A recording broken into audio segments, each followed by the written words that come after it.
আসসালামু আলাইকুম, কেমন আছেন সবাই? আশা করি সবাই ভালো আছেন। আলহামদুলিল্লাহ আমরাও ভালো আছি। চলে আসছি নতুন আরও একটা ভিডিও নিয়ে। তো কিছুদিন আগে আপনাদের একটা ভিডিওতে দেখিয়েছিলাম যে আমি কিছু ধনিয়া এমনি ফেলে রেখেছি, যেখান থেকে অনেকগুলা গাছ গজাইছে। তো আমি কিছু ধনিয়া এমনিও রেখে দিয়েছিলাম যে আলাদা করে যে ভবিষ্যতে গাছ লাগাবো হয়তো। তো ওই গাছগুলো গজানোর পরে আমার বেশ ভালো লাগছে, তো ভাবলাম যেগুলো ধনিয়া রাখছিলাম ওইগুলোও একটা টবে লাগিয়ে দিই, সামনে রমজান মাস আসছে, খাওয়া যাবে। তো সেই ধনিয়াগুলো আজ আমি বার করছি, লাগাবো।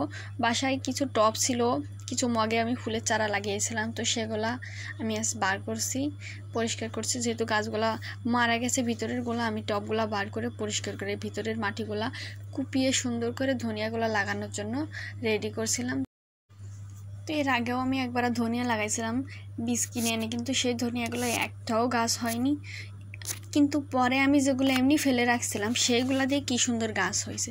তো আমি চাচ্ছি পিছনের গাছগুলো যে সুন্দর করে হয়েছে ঠিক ওইভাবেই গাছগুলো যেন হোক। আর পিছনের বারা যেভাবে যে গাছগুলো করছি আমি এইবারও সেই কাজগুলোই করার চেষ্টা করছি, যেন প্রতিটা গাছই হয়। আসলে গাছগুলো আমার দেখে খুব ভালো লাগছে যে সুন্দর করে হয়েছে গাছগুলা।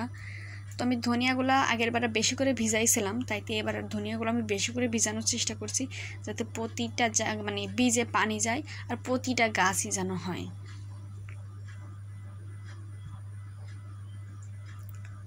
তো আমি ভালো করে ধনিয়াগুলো ভিজিয়ে টবে সুন্দর করে ছিটিয়ে দিচ্ছি, আর প্রতিটা জায়গায় যেন ধনিয়াগুলো সুন্দর করে পড়ে আর ভালো করে হয় গাছগুলো হয় আর ঘন হয় গাছগুলা।